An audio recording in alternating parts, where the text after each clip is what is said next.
చేతన, అచేతన, ఉపచేతన వంటి అంశాలను ప్రతిపాదించింది ఎవరు? Sigmund Freud.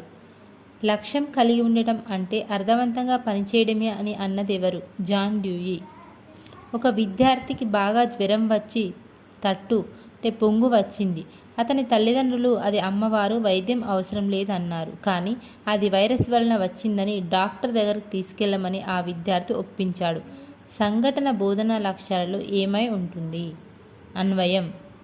అంటే తరగతి గదిలో పాఠం ద్వారా నేర్చుకున్నది నిజ జీవితంలో అన్వయిస్తున్నాడు. ఇది అన్వయం. ఒక శాస్త్రవేత్త యొక్క వైఖరిని ఏమని అంటారు? శాస్త్రీయ వైఖరి అంటారు.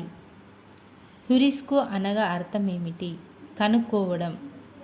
నైపుణ్య సంపాదన దశ లేక సంపార్జన దశ అనేది దేనిలో ఒక దశ? సూక్ష్మ బోధనలో ఒక దశ. Please like and subscribe.